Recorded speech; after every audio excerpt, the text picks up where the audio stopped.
Well, Eagle Nation, we got a new update today on one Eagles vet. Pretty much all the confirmation we need at this point about what is going to happen. Also, one NFL analyst makes a very bold prediction about the Birds, and one Eagles rookie's ex-coach thinks he landed in the perfect situation. But welcome on into A to Z Philly. I'm RB.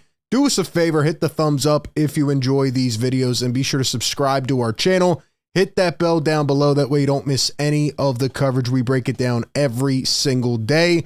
Question of the day to Eagle Nation. I'm really curious because I feel like we've been going over this a lot, but at this point in time, knowing what you know, if you had to predict, who do you think is going to be the starting cornerback number 2? Who are the top 2 corners on this team right now, in your opinion? Give me your thoughts down below in the comments section. And before we jump into all the news, a shout out to our sponsor of today's show, and that is BetMGM. Enjoy all your favorite sports like never before at BetMGM. Sign up with the code A2ZPA and get up to $1,000 back in bonus bets if you don't win your first bet. When you register with BetMGM, you'll get instant access to parlay selection features, live betting options, player props, and daily boosted odds specials. And with BetMGM at your fingertips, every play and every game matter more than ever. So find out why BetMGM is the king of sportsbooks. Sign up today with bonus code ATOZPA and get up to $1,000 back in bonus bets if you don't win your first bet. Visit BetMGM.com for terms and conditions. All right, let's go ahead and jump into it. So today, we got this comment from ESP, Elliot Shore-Parks, who chimed in on the James Bradberry matter. And I asked the people just a second ago, who are your top 2 corners? A lot of the answers have been Darius Slay and Quinyon Mitchell, right? Even if Mitchell is not good enough to go, well, you got Cooper DeJean getting some reps. You have Isaiah Rodgers getting reps. Oh, wait, Avonte Maddox came back to the Philadelphia Eagles. So it feels like for once the depth at corner is greater than it has ever been. James Bradberry had a mightily struggling season last year. It just did not look like he did the year before, and people are starting to think that that was an outlier year. I've been on the record saying I think he could bounce back, but of course it all comes down to a financial game, and when you're playing with Howie Roseman, he does not want to have a $15 million contract for a guy who looked pretty exposed down the end of last season. I know everybody looked bad, but it's not like James Bradberry has been a 5-time All-Pro corner, and we know he's going to bounce back, right? Like, he looked really, really awful. One of the worst in the entire league. And based on what we saw last week, how he did not report to OTAs, ESP says Bradberry was not there at OTAs. Cap ramifications of moving on after June 1st are far more beneficial than if they were to do it a few months ago. Quote, I don't think you'll see James Bradberry on the field this year for the Philadelphia Eagles. And if we go on over to section215.com, pretty much to explain it a little further, it says here, the likeliest candidate to be a post-June 1 cut is James Bradberry after displaying a significant decline in performance in 2023. Bradberry and his $15.1 million cap hit have become an albatross for the Eagles. They will save over $10 million as they will only have $4.3 million as dead cap hit for 2024. So pretty much all the signs, all the indications point to James Bradberry getting cut after June 1, and we know Howie is always trying to get younger, even if it means getting rid of some vets. We just saw it with Hassan Reddick. And let's be honest, Hassan Reddick is way more valuable than James Bradberry. So all indications lead to Bradberry being gone. Do you think that is the right decision? Let me know down below in the comments section. But we have another piece of news, more of a interesting storyline, because NFL.com is starting to put out some different, intel pieces, really their team predictions, where they think teams are going to line up after seeing the draft, after seeing how their rosters played out. And one NFL analyst named Judy Batista, who has been writing for NFL.com and has been a part of different posts for a long time, put out her bold predictions for the season. And listen to what she said about the Philadelphia Eagles. She says Saquon Barkley is going to just miss getting 2,000 scrimmage yards, but the Philadelphia Eagles are going to return to the Super Bowl.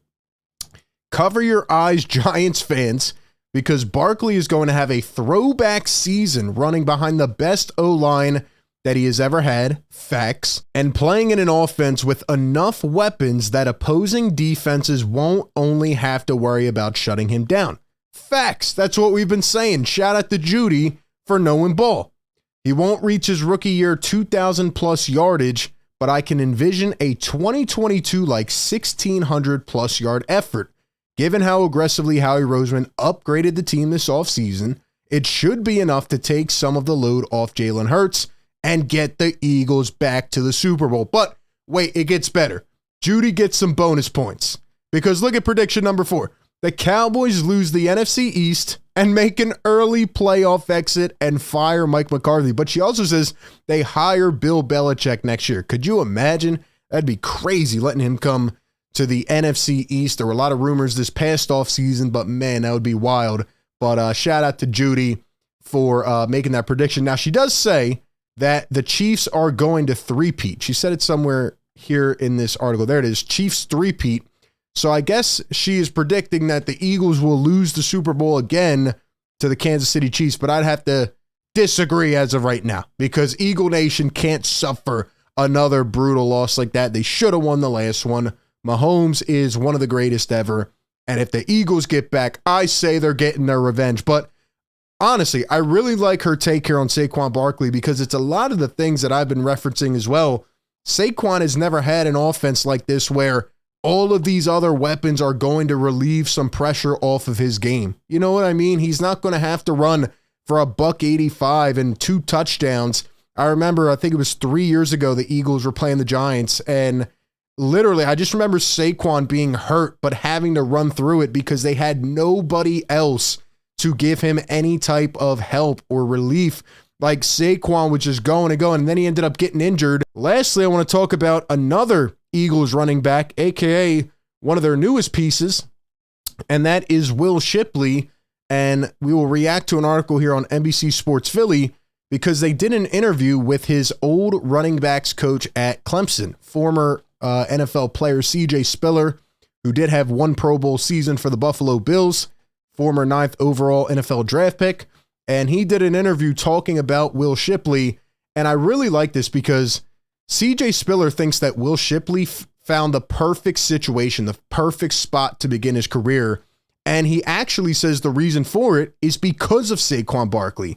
Now, most guys in this situation, in this mindset, would sit there and go, damn, you know, I'm a 4th round pick. I had a couple really good years in college.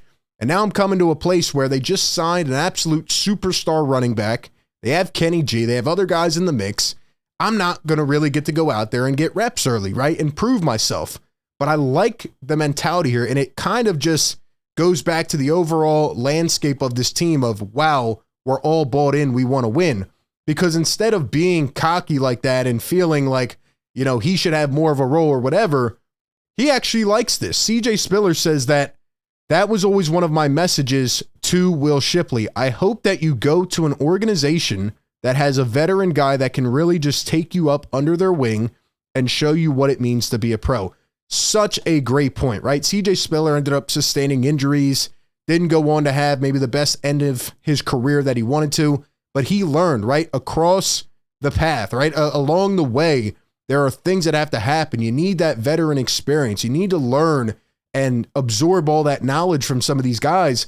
And man, you can learn a whole hell of a lot more from a guy like Saquon Barkley, right? Maybe sitting for a year or two and, you know, just asking to show up when you're needed, but learning from guys like Saquon, learning from some of the other vets on this team. It says here, in terms of what Saquon said about Will Shipley, he says, I feel like Shipley can help us out. And for me, him picking my brain, we're both kind of learning at the same time right now because I'm in a new playbook, new system, but I will just try to be the best teammate I can for him. And looking at the running back room, I think it's the first time I'm the oldest guy in the room. So that's definitely funny to me. And there's beauty in it too. You see how fast your time goes in here. And when you're having fun with it, time flies by. So again, even on the reverse end of it, Saquon Barkley willing to be that mentor, willing to be a good teammate instead of just saying, oh, there's more competition coming in here. Oh, you guys drafted a running back.